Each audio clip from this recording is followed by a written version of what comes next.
یہ کہانی ہے اس وقت کی جب یہ دنیا جس میں ہم سب رہتے ہیں یہ کنٹم نام کے ایک ویپن سے صرف 60 سیکنڈ میں پوری طرح سے تباہ ہو چکی تھی اور زندہ بچنے والے لوگ پرانے طریقوں کو چھوڑ کر اب بڑے سے روبوٹک شہروں میں رہنے لگے۔ یہ روبوٹک شہر بڑی سی گاڑیوں کی شکل کی مشینیں تھیں جو ایک جگہ سے دوسری جگہ آ جا سکتی تھیں۔ وہیں ہم لندن شہر کو دیکھتے ہیں جس کا کمانڈر تھیڈیس چھوٹے شہروں پر قبضہ کر کے پھر سے ان کو اپنے ساتھ ملا رہا ہوتا ہے۔ وہیں ہم ٹام نام کے ایک لڑکے کو دیکھتے ہیں جسے پرانے زمانے کی چیزوں کو جمع کرنے کا شوق ہوتا ہے اور وہ ہسٹری اور ٹیکنالوجی میں بھی مہارت رکھتا ہے۔ تبھی ایک دن تھیڈیس شہر کے لوگوں سے جب باتیں کر رہا ہوتا ہے تو ایک نقاب پوش لڑکی تھیڈیس پر حملہ کر دیتی ہے اور ایسا کرتا ہوا ٹام دیکھ لیتا ہے۔ اب اس سے پہلے کہ وہ لڑکی تھیڈیس کو جان سے مارتی، ٹام پیچھ بچاؤ کرا لیتا ہے اور وہ لڑکی وہاں سے بھاگ جاتی ہے اور بھاگتے ہوئے وہ لڑکی ایک کنویں میں گرنے لگتی ہے، لیکن ٹام اس کا ہاتھ پکڑ لیتا ہے تو وہ لڑکی کہتی ہے کہ تھیڈیس سے پوچھو اس نے میری ماں کو کیوں مارا، اور یہ کہہ کر وہ اپنا ہاتھ چھڑوا کر اس کنویں میں کود جاتی ہے۔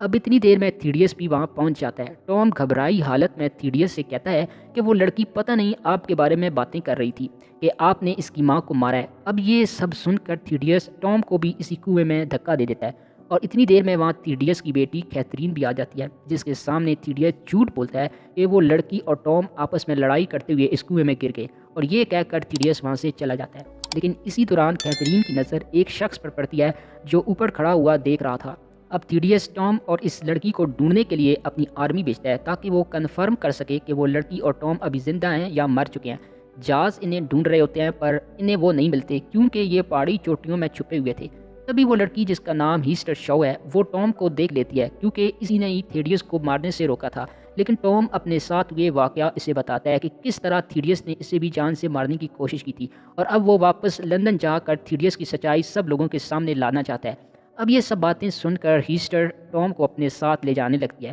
دوسری طرف ہم دیکھتے ہیں تھیڈیس جو ایک سیکرٹ انرجی ویپن کے پروجیکٹ پر کام کر رہا تھا، جہاں پر یہ انرجی سورسز کے ذریعے فیوژن سیل کا استعمال کر رہے تھے۔ یہ پورا پروجیکٹ سب لوگوں سے چھپ کر اڑا تھا، یعنی کہ تھیڈیس کے سینئر آفیسرز کو بھی اس کا علم نہیں تھا کیونکہ یہاں کی سیکیورٹی بہت ٹائٹ تھی اور تھیڈیس کے علاوہ یہاں کوئی جا بھی نہیں سکتا تھا۔ لیکن تھیڈیس کو اب یہ خطرہ لگنے لگا تھا کہ کہیں وہ لڑکی اس کے لیے خطرہ نہ بن جائے، تو تھیڈیس کے ساتھ کام کرنے والی عورت اسے بتاتی ہے کہ سمندر کے بیچ ایک قیدی ہے جو ہر وقت ہیسٹر شو کا نام لیتا رہتا ہے اور وہ اسے مارنا چاہتا ہے۔ تو یہ سن کر تھیڈیس اس قیدی سے ملنے جاتا ہے جو کہ ایک مانسٹر ہوتا ہے، تو تھیڈیس اس مانسٹر کو آزاد کر دیتا ہے جو دیکھنے میں بہت ہی خطرناک لگ رہا تھا۔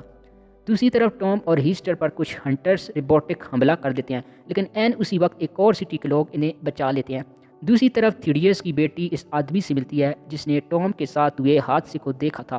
تو وہ کیتھرین کو ساری سچائی بتا دیتا ہے کہ ٹام کو تمہارے باپ نے دھکا دیا تھا، اور وہ مزید بتاتا ہے کہ تمہارے فادر کوئی سیکرٹ ویپن بھی بنا رہے ہیں جس سے وہ ان لوگوں پر حملہ کریں گے جو ہماری طرح مورٹل انجن سٹی میں نہیں رہتے، بلکہ وہ پرانے طور طریقوں کی طرح آج بھی زمین پر آباد ہیں، کیونکہ تمہارے فادر کو لگتا ہے کہ ان سٹی میں بہت سارا کھانا ہے، فیول ہے اور ہتھیار ہیں جن کو تھیڈیس تباہ کر کے حاصل کرنا چاہتا ہے۔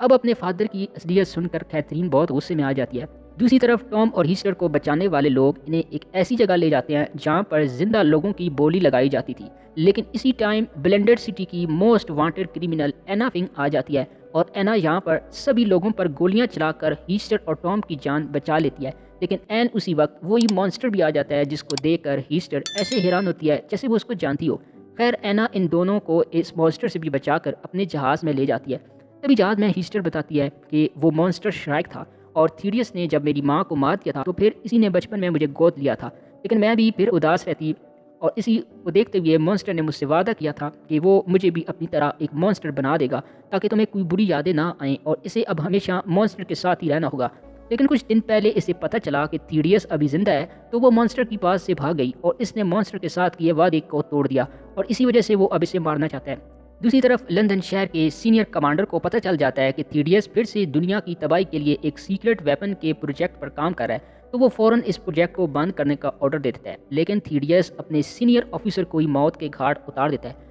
اب یہاں ہیسٹر کے ماضی کو لے کر ایک خلاصہ ہوتا ہے کہ ہیسٹر کی ماں اور تھیڈیس بہت اچھے دوست تھے اور دونوں پروفیشنل سائنٹسٹ بھی تھے، لیکن جب ہیسٹر کی ماں نے میڈیوسا کو کنٹرول کرنے والی مشین ایجاد کی تھی تو اس لیے تھیڈیس نے اس کی ماں کو مار دیا تھا، جس کا مطلب ہے کہ جو ویپن تھیڈیس نے اب بنایا ہے اس کو ڈسٹروائے کیا جا سکتا ہے۔ اب ہم دیکھتے ہیں کہ وہ مانسٹر ہیسٹر کو مارنے کے لیے ان کے اڈے پر حملہ کر دیتا ہے اور سبھی سولجر اسے مارنے کی کوشش کرتے ہیں، لیکن وہ مانسٹر بہت طاقتور ہوتا ہے،